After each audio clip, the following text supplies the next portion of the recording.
preço pouquinho do baixo. combustível, baixo está o salário do brasileiro. A única coisa baixa que tem no Brasil é o salário do brasileiro. A única coisa baixa que tem no Brasil é o salário de quem procura ganhar alguma coisa aí. Aumenta o retorno do Francisco. Né? Isso servia para o Paulo Guedes também. Aumenta o salário mínimo aí, ô Paulo Guedes. Você é a favor de aumento de tudo, né? Aumento de combustível, aumento de tudo que é a favor de rico. Agora, aumenta o salário mínimo aí, ô Paulo Guedes. Agora, eu estou dizendo para você que eu não sei o que falar para você, ô Francisco Pelúcio. Na verdade, não tem nada que perguntar. Eu vivo a vida inteira perguntando.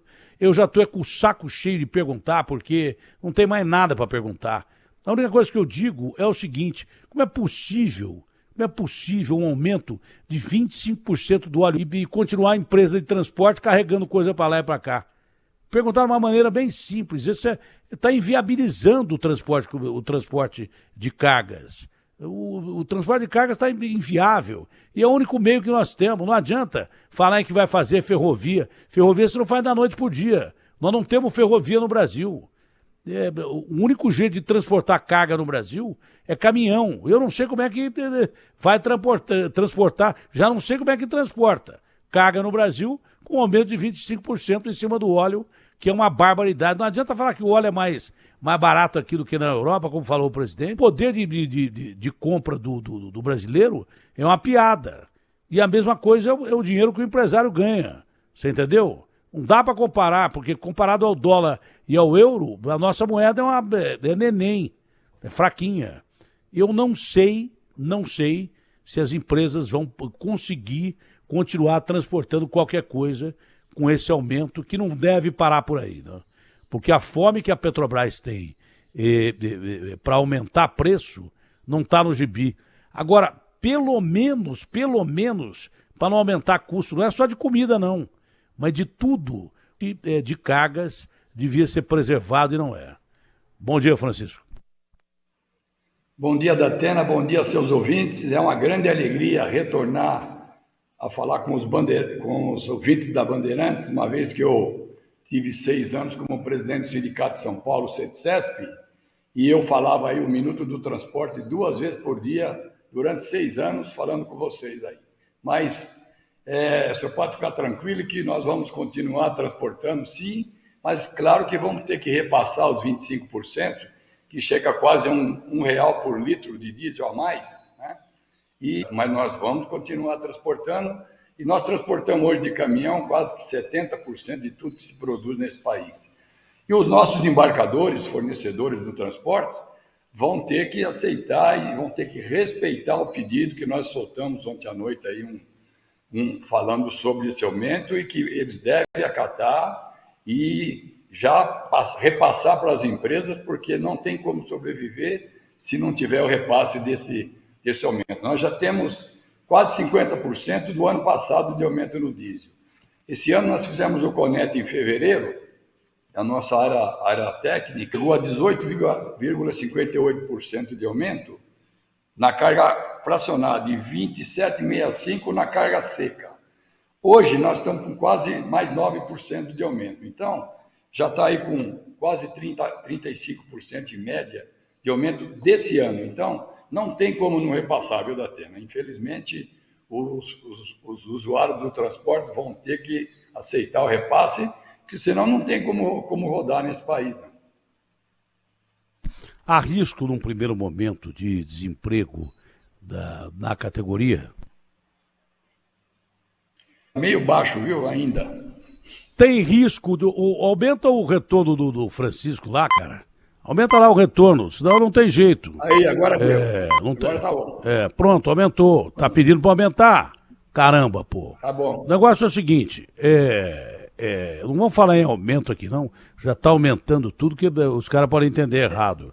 Mas, o Francisco, há risco num primeiro momento de desemprego da categoria ou não?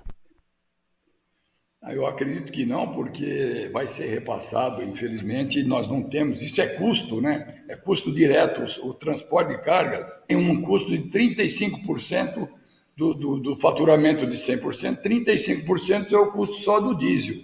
Quando tem a variação, estradas ruins, muito longas, chega até a 50%, sendo o diesel a despesa do faturamento. Então, não tem como não repassar. E nós não temos como desempregar o nosso funcionário, uma vez que o caminhão não roda sozinho ainda, sem o motorista. E também a carga também não chega e não sai de cima de um caminhão sem ter a pessoa para carregar e descarregar, né? Então, nós não podemos desempregar ninguém nesse momento.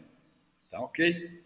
Como nós fizemos na época da pandemia aí, nós, com todo cuidado, nós não paramos, fizemos todas as entregas, medicamento, combustível e demais, né?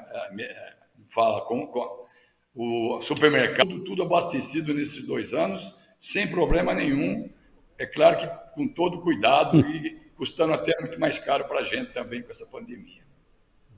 Mas você lembra da última greve que houve aí, a situação que ficou o país. A França, por exemplo, o caminhoneiro fala em parar na França, os caras, o governo começa a ficar desesperado. Mas não havíamos aqui no Brasil, quando houve a greve de caminhoneiros durante o governo Temer, deu para sentir. Qual é a relação ainda da empresa de transporte ou das empresas de transporte com a categoria dos autônomos, que cada vez mais, segundo informações, tende a diminuir muito, se não desaparecer? Tem gente que não consegue mais se manter como autônomo. Qual é essa relação, Francisco? Está diminuindo muito, porque já diminuiu aí nesses últimos 20 anos bastante o autônomo.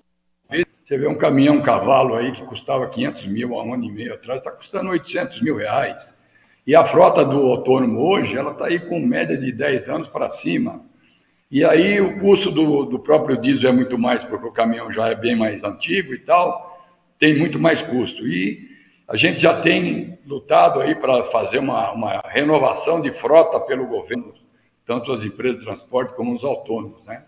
E infelizmente isso há 20 anos que a gente vem discutindo, mas você sabe que lá no governo é tudo muito lento. Mas você falou na greve de 18, nós levamos a fama, e eu cheguei a conversar com o presidente Bolsonaro como que nós não tivemos nada com a greve. Fomos acusados muitas vezes aí, dizendo que eu fiz empresário de transporte que fizeram a greve. Não, nós ficamos presos no meio da greve. E aí o Alexandre de Moraes deu 6 horas para a gente sair das estradas, mas não tirou o autônomo que estava na nossa frente, e com isso nós não conseguimos sair. E nós temos multas na gaveta dele lá, que já faz isso 3 anos, né? Já para 4 anos, que eles não julgaram até hoje. Tem empresa devendo 10 milhões aí, porque ficou presa na greve. Não é que ela fez a greve, ela ficou lá, não tinha como sair lá de dentro na estrada com os outros caminhões na frente. Então isso eu chamei a atenção, falei com o presidente Bolsonaro, falei com o ministro, falei com o Alexandre, mas continua, em vez em quando eles ainda citam que a gente participou da greve, mas com certeza nós não vamos participar nunca de greve. Nós podemos parar por falta de... Porque hoje até o dinheiro vai faltando. Cada vez que você enche um tanque de um caminhão, aí é 3 mil reais cada mil e poucos litros de diesel, aí 1.500 litros de diesel, né? Tem caminhão que tem duplo, né? É uma nota preta aí, o frete você recebe com prazos e o diesel você tem que pagar na hora. E aí é um desencaixe também aí muito grande. Então, tudo isso o governo precisa nos ajudar. Não, e tem um detalhe, tem um detalhe. O Francisco, tem um detalhe. No meio do caminho, risco que nós temos aí. Porque tem empresa que não vai poder pagar o repasse.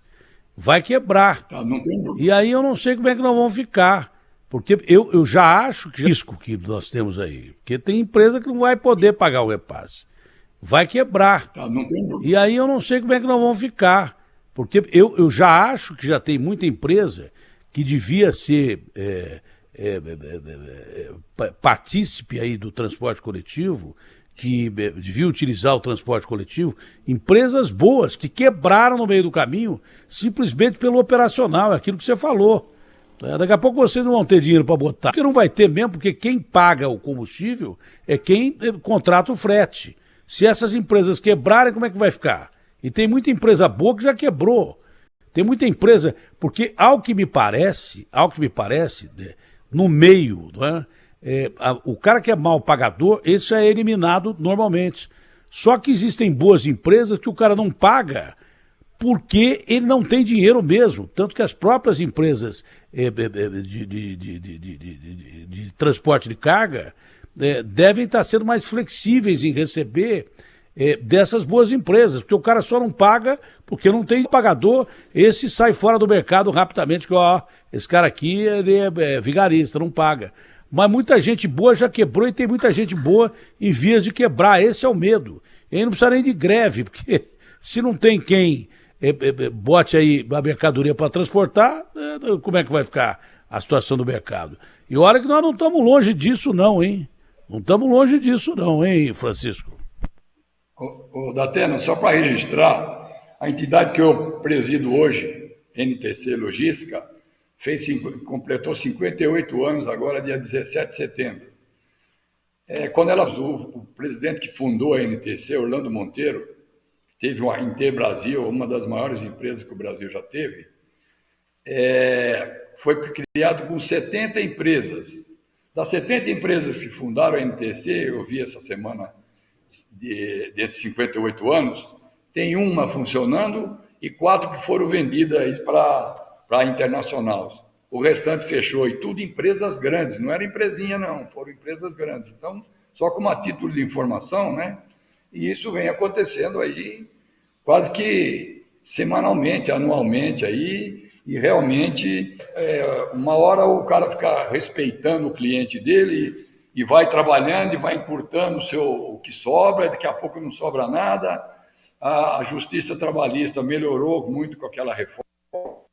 Ainda há dificuldades grandes aí de indenizações para motorista que trabalhou um ano numa empresa, ganhando 4, 5 mil reais por mês, pedir indenizações de um ano de R$1 milhão, de 500 mil reais, e os juízes aí têm dado isso, que viram um passivo muito grande para as empresas, e aí é onde elas acabam encerrando suas atividades. Temos muito problema com a justiça em função da forma. Não é aceitável o cara trabalhar ganhando 5 mil, ganha 60 mil no ano e pedir 500 mil de indenização e os juízes acabam dando. Isso aí é uma vergonha, inclusive é bom uma hora você fazer uma entrevista com esse povo aí para ver por que eles têm aceitado um coluco disso. Entre os advogados que fazem a defesa deles e com o juiz. É uma coisa que é bom você ter uma matéria grande para você fazer sobre esse assunto aí. Podemos te dar detalhes, tá bom? É uma acusação para saber, né? Direito trabalhista é direito trabalhista. Aliás, o direito trabalhista no Brasil foi conquistado por um ditador. Eu odeio qualquer tipo de ditadura. Odeio qualquer tipo de ditadura, de direita, de esquerda, de centro. Qualquer tipo de ditadura não cabe na minha cabeça. Mas foi o Getúlio Vargas, na época do Estado Novo, que conseguiu os direitos de trabalho que a gente tem hoje ainda. Então, para falar direito de trabalho, a gente precisa pesquisar direito e fazer coisa séria, para não dizer bobagem. Agora, o Francisco, vocês têm informação muito apurada do que acontece, até porque é uma questão de sobrevivência.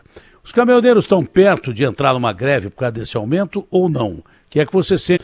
É porque vocês foram acusados mesmo de lockout. Lockout é greve de patrão, que influencia o empregado a fazer greve, não é? Mas é claro que vocês têm que estar informados do que acontece para saber se vai ter greve ou se não vai ter greve. As últimas informações que você tem, quais são? Não, as informações é que está todo mundo fazendo o mesmo, indo atrás de aplicar o que veio de custo a mais e continuar trabalhando. Pelo menos é o que se ouve com os demais aí. Eu acho que o autônomos e os empresários é a mesma coisa, cada um mais aquele custo a mais que está acontecendo nesse momento a partir de ontem, que foi muito rápido isso, né? Você vê, 25% anunciou à noite e de manhã já está na bomba. E a coisa está aí, você está vendo aí as filas dos carros agora para ganhar um tempinho com a gasolina que ainda não chegou, está para chegar também, né? Mas eu acredito que hoje os representantes dos autônomos também são pessoas que estão raciocinando muito bem, sabendo do que precisa ser feito. Eu acredito que repassando para eles o custo, ninguém vai fazer greve nenhuma, não. Tomara, porque seria desastroso para o país nesse momento, seria lamentável para tomara. Mas quando se ouve um caminhoneiro chorar aqui, que de repente o frete que ele ia ganhar era de R$2.500, se não me engano, um rapaz de Santa Catarina, e de repente tem problema com um pneu que custa isso ou mais que isso. Um pneu de caminhão custa mais que um frete hoje em dia. Olha que loucura, ou igual o frete. Quer dizer, o cara começou a chorar aqui. Mas o cara começou a chorar aqui. O pneu do caminhão é R$2.000. Então, um pneu dele que estoura, ele já fica com um déficit de R$500 na viagem. Uma viagem de R$2.000. Francisco, nosso companheiro durante 6 anos aqui, muito obrigado. Foi um prazer tê-lo de volta aqui na Rádio Bandeirantes, que as portas estão sempre abertas para você. Abraço grande, fica com Deus, viu, Francisco? Uma grande alegria para mim e espero, Datena, e eu sou seu fã de todos os dias, na parte da manhã, aí, quando você entra em pontualmente às 10 horas aí, eu estou sempre na Marginal, indo lá para o nosso prédio, que é na Vila Maria, na Dutra, né, sede da NTC e do CETCESP. Você tem saudade de falar na rádio? Pô, mas você tem saudade de falar na rádio aqui? Todo dia que você tiver saudade, liga pra cá que a gente bota no ar. Todo dia que você tiver com saudade de falar na rádio, eu sei, mas quando você tiver vontade, liga pra cá que nós te botamos no ar. Tá bom? Tá joia. Abraço grande. Deus te proteja. Sempre é só no nosso, né? Só no nosso. É só no nosso. Realmente é só no nosso. Falando em só no nosso, numa criação do Babone com o nosso Rojão da Kombi, vem aí o importante desse programa, que é você. A gente faz televisão, rádio, para você. Senão, não teria motivo nenhum para a gente estar sentado aqui. RB fechada com você. Bota aí o Ricardão, monstro sagrado. Ei, amigo, a coisa tá feia. É só no nosso, velho. A coisa tá preta.